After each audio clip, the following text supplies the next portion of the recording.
Hello everyone.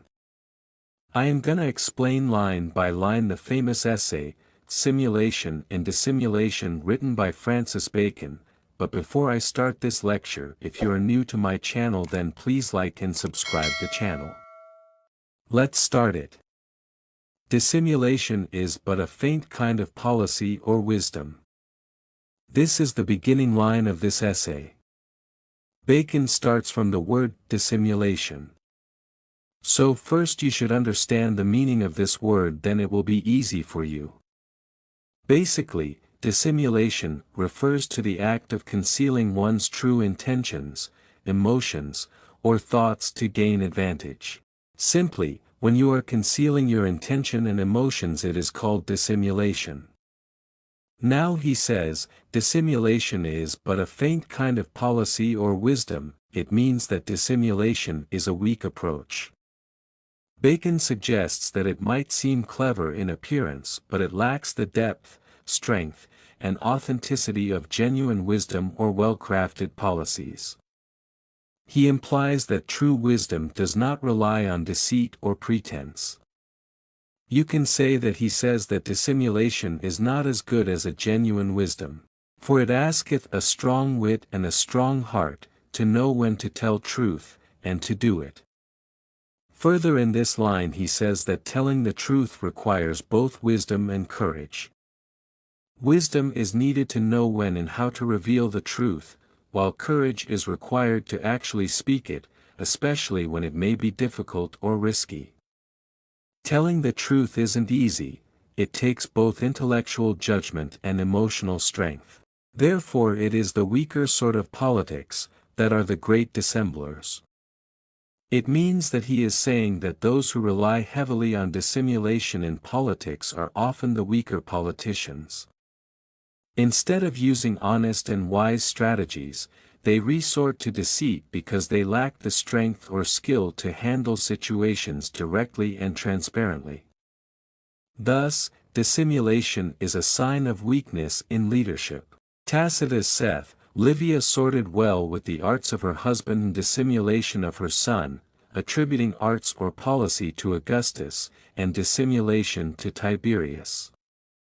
In this line Bacon refers to the historian Tacitus, who says that Livia, the wife of Augustus and mother of Tiberius, was skilled in both handling her husband's political strategies and her son's deceitful ways.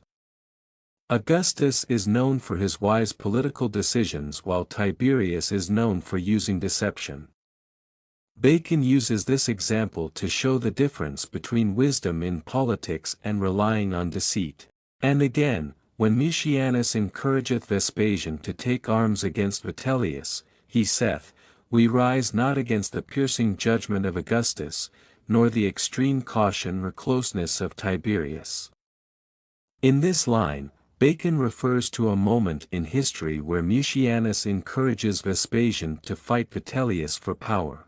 Mucianus explains that they are not opposing the sharp judgment of Augustus, who was known for his wise and effective leadership, nor are they going against the extreme caution and secrecy of Tiberius, who was known for being reserved and secretive in his actions.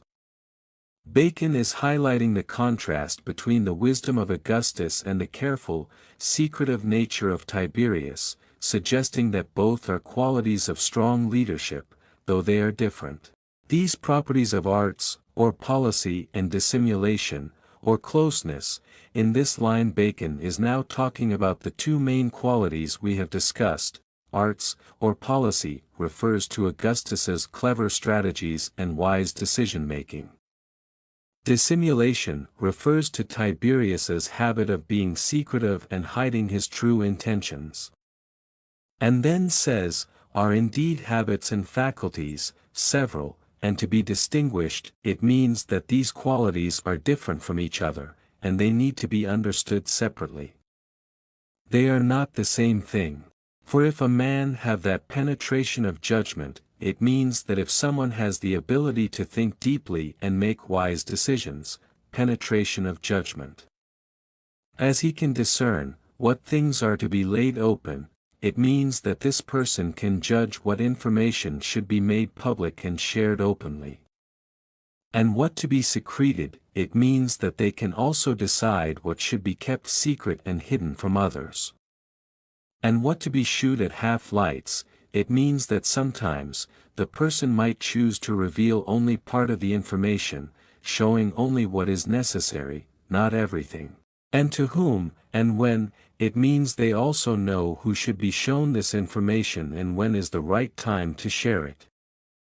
Which indeed are arts of state, and arts of life, as Tacitus well calleth them. Bacon calls these abilities, arts of state, political wisdom, and arts of life, wisdom used in everyday life. And Tacitus also recognizes these as important life skills. To him, a habit of dissimulation is a hindrance, and a poorness. It means for someone who can judge and manage what to share and when, always being secretive or deceptive is a weakness. It stops that person from fully using their intelligence and judgment. But if a man cannot attain to that judgment, it means that if someone does not have the sharp judgment or ability to decide when and what to reveal or hide, then it is left to him generally to be close, and a dissembler. In that case, the only option left for that person is to be secretive and deceptive. Since they cannot make wise decisions about sharing information, they rely on keeping everything hidden and pretending. For where a man cannot choose or vary in particulars, it means that if someone cannot make good decisions about what to do in different situations, there it is good to take the safest and weariest way in general. In that case, it is better for them to take a cautious, general approach that avoids risks, even if it's not the best way. This way, they play it safe and don't make mistakes. Like the going softly by one that cannot well see. Actually, Bacon compares this cautious behavior to someone walking slowly because they cannot see well. The person takes small, careful steps because they don't have the clear vision or judgment to walk confidently. Certainly the ablest men ever were, have had all an openness and frankness of dealing, and a name of certainty and veracity. Bacon begins by saying that the most capable or successful people in history have always been open, honest, and known for their integrity. Their reputations for being truthful and trustworthy are key to their success. But then they were like horses, well managed, for they could tell passing well, when to stop or turn. However, these great men were also like well-trained horses. Just like a well-managed horse knows when to stop, go, or change direction, these individuals knew when it was appropriate to be open and when to be secretive. They had control over their actions and knew when to apply discretion. And at such times, when they thought the case indeed required dissimulation, it means that at certain times, when these great individuals felt it was necessary to hide their true thoughts or intentions, they would do so. If then they used it, it came to pass, that the former opinion spread abroad of their good faith, and clearness of dealing, made them almost invisible, because they were already known for their honesty and openness. Their use of dissimulation would not be suspicious. In fact, their past reputation for truthfulness would make their hidden actions unnoticed or invisible. People would trust them so much that they wouldn't question their rare acts of secrecy. There are 3 degrees of this hiding and veiling of man's self. In this line Bacon introduces the idea that there are 3 levels or types of hiding oneself, each with a different level of secrecy. The first, closeness, reservation, and secrecy. The first level is simply being close or secretive. This is when a person chooses not to share much about themselves and keeps things to themselves. When a man leaveth himself without observation, or without hold to be taken what he is, this means that the person doesn't allow others to easily observe them or form an opinion about who they are. They leave themselves mysterious, with no clear or obvious traits for others to judge them by. The second, dissimulation in the negative. The second level is called dissimulation in the negative, which means pretending to be something that you are not. When a man lets fall signs and arguments, that he is not that he is. In this level, a person deliberately gives false signals or makes false statements to lead others to believe they are not what they truly are. This could be done by saying things that are not true or giving off misleading signs. And the third simulation in the affirmative, the third level is simulation in the affirmative, which is a stronger form of deception. When a man industriously and expressly feigns and pretends to be that he is not, this is when a person actively and intentionally pretends to be someone they are not, and they do this very deliberately. It's more than just hiding information, it's about creating a completely false identity. For the first of these, secrecy, it is indeed the virtue of a confessor. It means that the first level, secrecy, is a valuable trait, especially for someone who needs to keep things private, like a confessor in a religious sense. And assuredly the secret man heareth many confessions. A secretive person is trusted with many secrets because others know they won't share or reveal what they are told. For who will open himself to a blab, or a babbler? People are unlikely to open up and share personal secrets with someone who talks too much, because they fear their secrets will be spread around. But if a man be thought secret, it inviteth discovery. It means that if a person is seen as secretive, it can actually invite curiosity.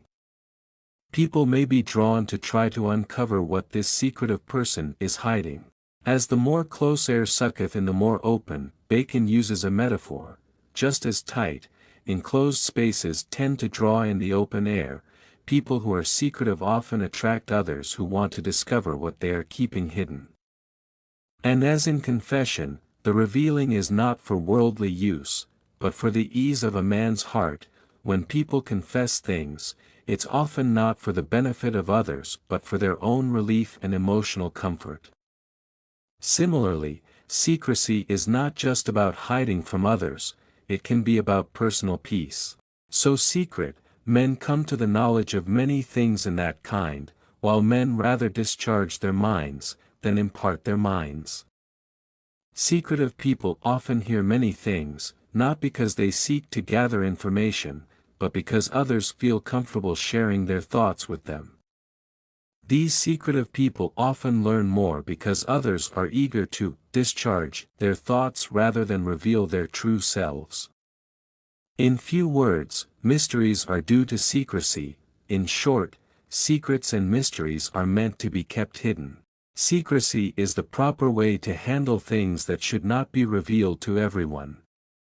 Besides, to say truth, nakedness is uncomely, as well in mind as in body. Bacon argues that being naked or completely open is not attractive either in terms of a person's body or their thoughts. Just as physical nudity can be uncomfortable or unappealing, so too can revealing too much about one's thoughts. And it addeth no small reverence to men's manners and actions, if they be not altogether open. It means that it adds respect and dignity to a person's character if they do not reveal everything. Being partially secretive or discreet can make people more respectful of you. As for talkers, and futile persons, they are commonly vain, and credulous withal. It means that people who talk too much are often full of pride and easily believe things. For he that talketh what he knoweth, will also talk what he knoweth not. A person who talks a lot about what they know will also talk about things they don't know, often making them seem less trustworthy or knowledgeable. Therefore set it down, that an habit of secrecy is both politic and moral. In conclusion, Bacon advises that having a habit of secrecy is both politically wise and morally sound. And in this part it is good, that a man's face give his tongue leave to speak. It means that it's important for a person's outward appearance to align with what they say. It's better to maintain control over both your words and expressions. For the discovery of man's self, by the tracks of his countenance, is a great weakness and betraying. it means if a person's face or expressions reveal their thoughts or feelings, it can be a weakness. It can betray them and give away things they want to keep hidden. By how much it is many times more marked and believed than a man's words. People often pay more attention to a person's face and body language than to their words. A person's facial expressions can reveal more about their true feelings or intentions than what they are. For the second, which is dissimulation, it means that the second degree of hiding oneself is dissimulation, which involves pretending to be something you are not or hiding your true intentions. It followed many times upon secrecy by a necessity. Dissimulation often comes after secrecy is established, and sometimes it is necessary for secrecy to be maintained. To keep a secret, a person might need to pretend or act in a way that is not entirely truthful, so that he that will be secret must be a dissembler in some degree. It means in order to keep secrets effectively, a person may have to engage in some form of dissimulation. This means that secrecy and dissimulation are often linked, and a person who is secretive must sometimes fake things to keep their secrets safe. For men are too cunning to suffer a man to keep an indifferent carriage between both. It means that people are too clever to allow someone to remain neutral or indifferent. If someone is trying to keep a secret, others will try to manipulate them to reveal their true thoughts. And to be secret without swaying the balance on either side.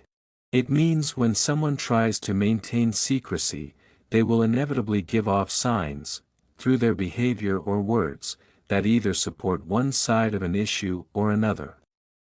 It's difficult, if not impossible, to remain perfectly neutral while keeping a secret. They will so befool a man with questions, and draw him on, and pick it out of him. It means that others will try to trick or manipulate the person with questions. They will ask questions in a way that pressures the person to reveal something they would rather keep hidden. That without an absurd silence, he must shew an inclination one way. If the person remains silent, they may appear suspicious or guilty. Even a silence can indicate a preference or inclination towards one side of an issue. Or if he do not, they will gather as much by his silence, as by his speech. Even if the person doesn't speak, others can deduce something from their silence.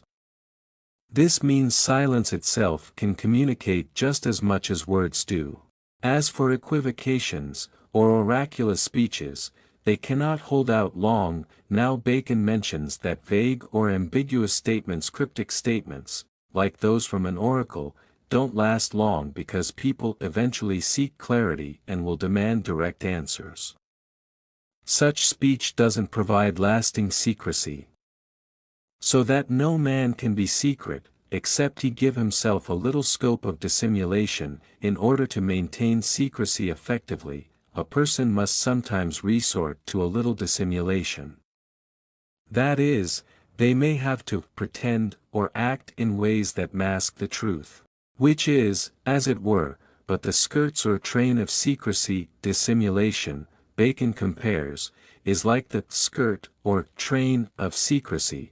It is an essential part of maintaining secrecy, but not the secret itself. It is a way of covering or protecting the truth.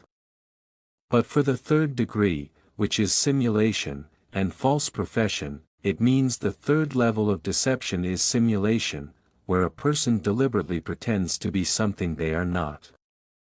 This includes making false professions or claims about oneself.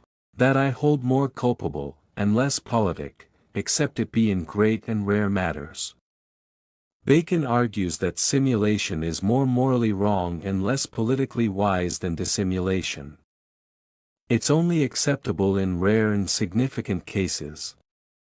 And therefore a general custom of simulation, which is this last degree, is a vice. Bacon concludes that regularly using simulation is a vice, meaning it's a bad habit or moral flaw, rising either of a natural falseness or fearfulness, or of a mind that hath some main faults. Simulation arises from a person's tendency to be naturally deceitful from fear or insecurity, or because they have significant flaws or weaknesses that they need to hide.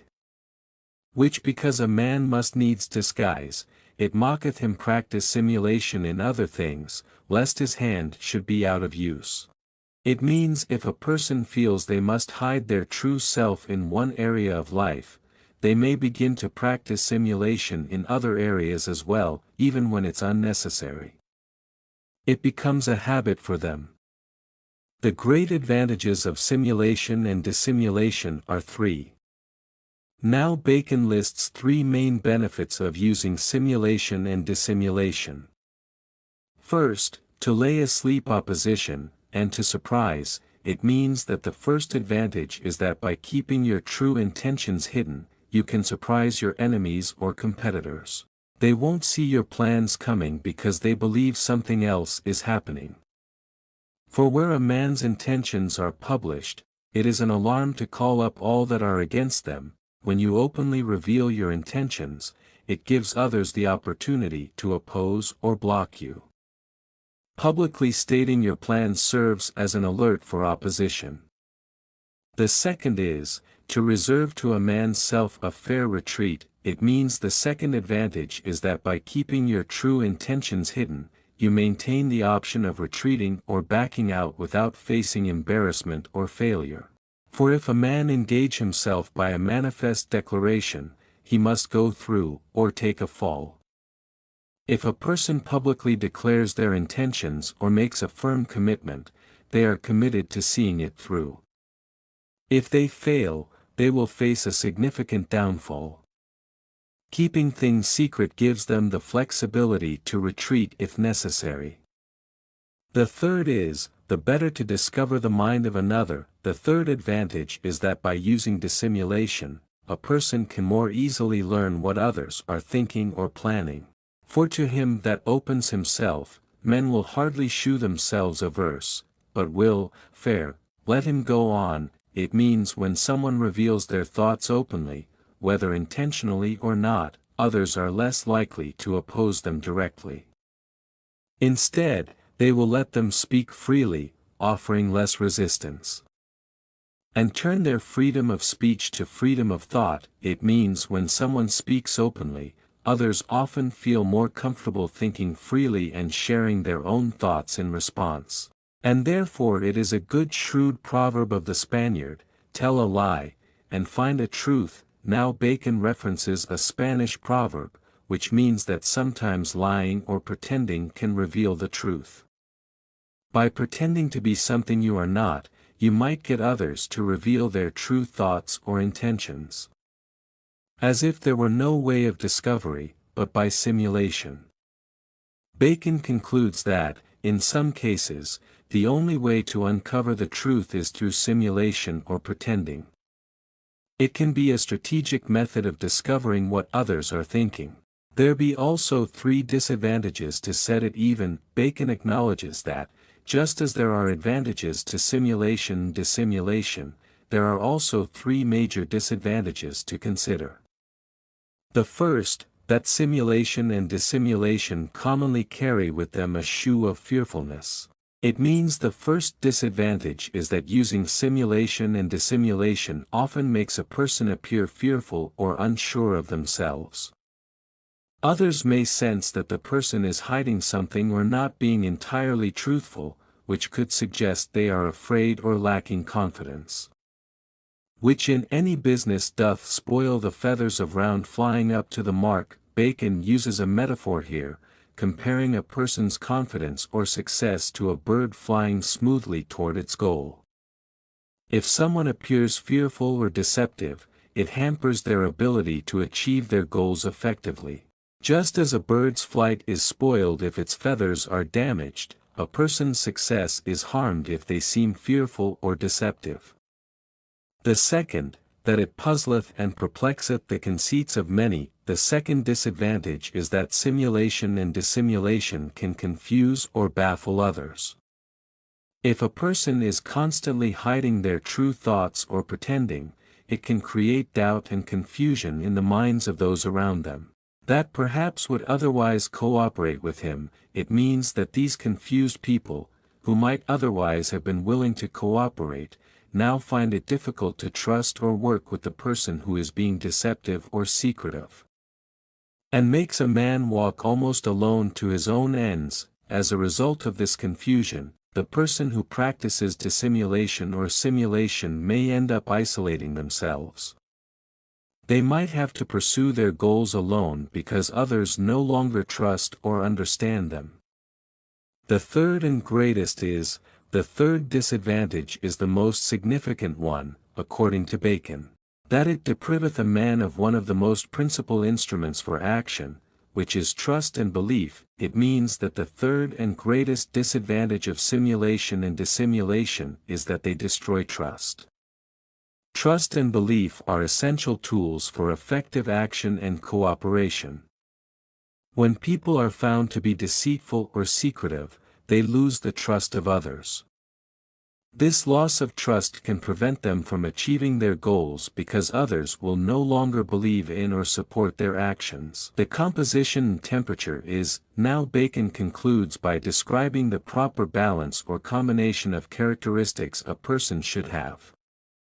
To have openness in fame and opinion, it means that a person should be open and honest in their reputation and public life.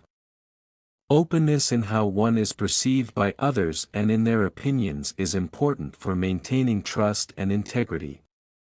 Secrecy in habit, however, in their personal habits and actions, a person should be secretive when necessary. This means that, while being open in public, one must maintain discretion and keep certain things private when the situation demands it. Dissimulation in seasonable use. Now he advises that dissimulation should only be used when it is appropriate. It should not be a constant practice but rather employed selectively and at the right moments, when it serves a strategic purpose. And a power to feign. If there be no remedy, it means that if there are no other options, a person should have the ability to pretend or simulate. This should be a last resort, used when it's absolutely necessary for achieving important goals or protecting oneself. I hope you have enjoyed this lecture, but please don't forget like and subscription to my channel. Thank you.